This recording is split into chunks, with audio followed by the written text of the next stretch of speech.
Application of uncertainty principle में third application है ground state energy of harmonic oscillator, सरल आवर्ती दोलक की मूल अवस्था की ऊर्जा।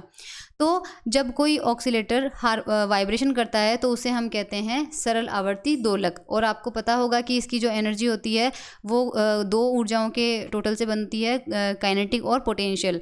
तो एक सिंपल हार्मोनिक ऑक्सीलेटर की जो काइनेटिक एनर्जी होती है वो होती है हाफ mv² और उसकी पोटेंशियल एनर्जी होती है हाफ kx², जहाँ k की वैल्यू हम जानते हैं √k/m की वैल्यू होती है ω0 या फिर ओमेगा। तो ये जो हाफ mv² है, मैंने जैसा कि बताया था ऊपर नीचे m से मल्टीप्लाई कर देंगे तो ये हाफ p²/m हो जाएगा। तो यहाँ पर अगर हम केवल जो हार्मोनिक ऑक्सीलेटर है वो अगर x दिशा में वाइब्रेट कर रहा है तो उसकी गतिज ऊर्जा के अंदर ये वाला टर्म होगा और ये उसकी स्थितिज ऊर्जा होगी, और ये रिलेशन भी हमें याद रखना है। मान लीजिए पोजीशन में और मोमेंटम में अनिश्चितताएं इतनी है, तो स्थिति जैसा कि मैंने बताया था कि अगर स्थिति में अनिश्चितता डेल्टा x है तो स्थिति का न्यूनतम मान कम से कम उसकी अनिश्चितता के बराबर तो होना ही चाहिए। इसी तरह से उसके संवेग का मान कम से कम उसके संवेग में अनिश्चितता के बराबर तो होना ही चाहिए। तो यहाँ से हम px की जगह p मिनिमम रखना चाहें, e मिनिमम निकालना है। देखो e मिनिमम निकालना है तो हमें क्या करना पड़ेगा, इस p की जगह रखना पड़ेगा p मिनिमम का स्क्वायर और इस x की जगह रखना पड़ेगा x मिनिमम का स्क्वायर। तो क्योंकि हम कह रहे हैं कि p का न्यूनतम मान डेल्टा px के बराबर है और x का न्यूनतम मान डेल्टा x के बराबर है, तो p मिनिमम की जगह आ जाएगा डेल्टा px और x मिनिमम की जगह आ जाएगा डेल्टा x। ठीक है, अनिश्चितता सिद्धांत से हम जानते हैं कि ये वैल्यू लगभग h×2 के बराबर होती है यहाँ पर।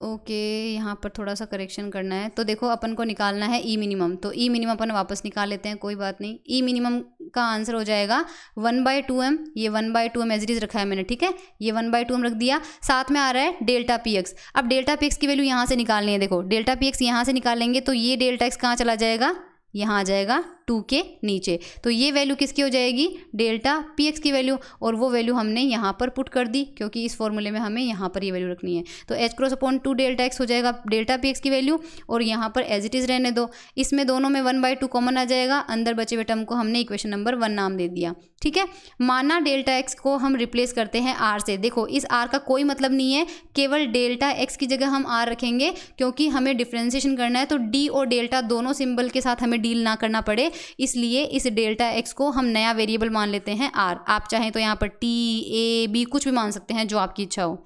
तो डेल्टा x को मान लीजिए r से रिप्लेस कर देते हैं।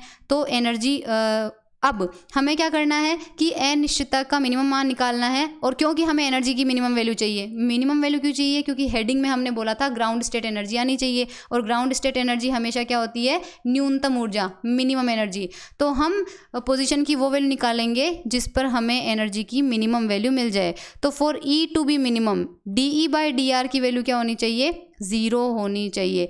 आप ये मत सोचिएगा कि यहाँ पर डेल्टा ऑलरेडी लगा हुआ है तो इस डेल्टा x के रिस्पेक्ट में डिफ्रेंसिएशन कैसे किया। ये डेल्टा x हमारे पास कहाँ से आया था, ये x की मिनिमम वैल्यू है। इस डेल्टा x की जगह चाहते तो अपन x मिनिमम भी यहाँ पर रख सकते थे, फिर x मिनिमम का डिफ्रेंसिएशन अपन x मिनिमम के रिस्पेक्ट में डिफ्रेंसिएशन कर देते। तो एनर्जी के मिनिमम होने के लिए हमें r की वो वैल्यू निकालनी है जिस पर ऊर्जा का न्यूनतम मान मिले। तो dE/dr को क्या करना पड़ेगा, 0 करना पड़ेगा। एनर्जी की वैल्यू हमने यहाँ पर रख दी। देखो मैंने इस डेल्टा x की जगह r रखा है और इस डेल्टा x की जगह r रखा है, तो हमारे फंक्शन इस रूप में आ गए। इनका अवकलन कर दिया, यहाँ पर 1/r² है तो इसका अवकलन हो जाएगा -2/r³ और इसका हो जाएगा 2r। ठीक है, सोल्व करना है और वैल्यू निकालनी है r की। तो r की वैल्यू हमारे पास आ जाएगी, ये r⁴ की वैल्यू मिलेगी, तो वहाँ से हम r² निकाल लेंगे। r² निकालने के बाद वापस उसको वैल्यू पुट कर देंगे क्योंकि r² हमें किसकी वैल्यू दे रहा था, डेल्टा x² की। Putting this in equation number 1, तो इक्वेशन नंबर 1 जो है ऊपर आप देख लीजिएगा, आपके पास इक्वेशन 1 ये थी, मैंने डायरेक्टली यहाँ लिखी है। तो ये जो वैल्यू है हमें यहाँ पर मिली है वो हमें यहाँ पर और यहाँ पर पुट करनी है, तो हमें यहाँ पर ये वैल्यूज़ मिल जाएगी। सॉल्व करेंगे, वैल्यू आएगी हाफ h×ω। और क्वांटम मैकेनिक्स के अकॉर्डिंग जो सिंपल हार्मोनिक ऑक्सीलेटर होता है उसकी टोटल एनर्जी होती है n+1/2 h×ω। ये क्वांटम मैकेनिक्स के हिसाब से होती है, क्लासिकल के हिसाब से होती है हाफ mv² + हाफ kx²। ध्यान रखना, ये क्लासिकल हार्मोनिक ऑक्सीलेटर के लिए होती है और ये क्वांटम मैकेनिक्स के अकॉर्डिंग होती है। तो क्वांटम मैकेनिक्स के हिसाब से n+1/2 h×ω होता है, और अगर मिनिमम एनर्जी निकालनी है तो n=0 रखते हैं। n=0 पे आंसर आ रहा है हाफ h×ω0, और हमें भी वो वैल्यू मिल रही है हाफ h×ω0। एक मिनट यहाँ पर भी देख लीजिएगा कि ये जो ई मिनिमम की वैल्यू है, यहाँ पर के मिला था ना, इस जगह के लिखा हुआ था, और हमें पता है रूट के अपॉन एम क्या होता है, ओमेगा नोट। तो मैंने के की वैल्यू यहाँ से लिख ली है, एम ओमेगा नोट स्क्वायर, तो आपको यहाँ पर कन्फ्यूजन ना हो। तो इस तरह से ये वेरीफाई हो गया, वैल्यू हमें सिमिलर मिली है। फिर आता है natural width of spectral line. तो देखो ये है वर्णक्रमीय रेखाओं का विस्तार। तो ऊर्जा समय अनिश्चितता सिद्धांत से डेल्टा ई की वैल्यू होती है H cross upon 2 delta T. H cross की वैल्यू आती है ये 2 और डेल्टा टी। देखो वर्णक्रमीय रेखाओं का मतलब क्या है, यहाँ पर कौन सी रेखाओं की बात हो रही है। कोई इस पार्टिकल आपके पास है, सपोज कोई इलेक्ट्रॉन ही समझ लीजिए, जब वो लोवेस्ट एनर्जी लेवल में होता है और हम उसे कोई एनर्जी देते हैं तो वो ऊपर चला जाता है, और ऊपर वो 10⁻⁻8 सेकेंड तक रहता है। उसके बाद वो कोई फोटोन या रेडिएशन इमिट करता है, यानी कोई रेडिएशन निकालता है और वापस नीचे आ जाता है। तो ये जो रेडिएशन हमें बाहर की तरफ मिल रही है, इन्हीं के करस्पॉन्डिंग जो रेखाएं हैं उन्हें हम स्पेक्ट्रम की या वर्णक्रमीय रेखाएं बोल रहे हैं। तो इस कंडीशन में समय में अनिश्चितता हो जाएगी 10⁻⁸। वैल्यू पुट करेंगे, आंसर आएगा आपके पास ये। तो ये एनर्जी में अनिश्चितता हो जाएगी, यानी जो रेडिएशन हमें बाहर की तरफ मिल रही है उनमें ऊर्जा की अनिश्चितता ये होगी। और हम वो रेडिएशन की एनर्जी की कभी बात नहीं करते हैं, हम हमेशा उसकी फ्रीक्वेंसी की बात करते हैं, क्योंकि जो इलेक्ट्रोमैग्नेटिक स्पेक्ट्रम आपने देखा हो, उस स्पेक्ट्रम में या तो हमें वेवलेंथ की वैल्यू मिलती है और या हमें फ्रीक्वेंसी की वैल्यू मिलती है। तो हम उस स्पेक्ट्रम में फ्रीक्वेंसी की करस्पॉन्डिंग लाइनें देखते हैं। तो ये जो यहाँ पे हमें रेडिएशन मिल रही है, इसकी फ्रीक्वेंसी में कितनी अनिश्चितता हो सकती है। तो हम जानते हैं एनर्जी का फॉर्मूला होता है E = h न्यू। तो डेल्टा ई की वैल्यू कितनी हो जाएगी, h डेल्टा न्यू, और डेल्टा न्यू यहाँ से निकालेंगे तो वो कितना हो जाएगा, डेल्टा ई अपॉन एच। तो डेल्टा ई अपॉन एच रख दिया, डेल्टा ई की वैल्यू ऊपर से ये रही, ठीक है, और नीचे h है उसको h रख दिया। h क्रॉस हम जानते हैं क्या होता है, h अपॉन 2π, h अपॉन 2π होता है यहाँ पे। तो वो वैल्यू पुट करिए, h से h कैंसिल हो जाएगा, 1/4π डेल्टा टी, और डेल्टा टी की वैल्यू हमें कितनी मिल रही है, 10⁻⁸। तो वो वैल्यू रखेंगे, 3.14 रखेंगे, 4 रखेंगे, आंसर आ जाएगा ये।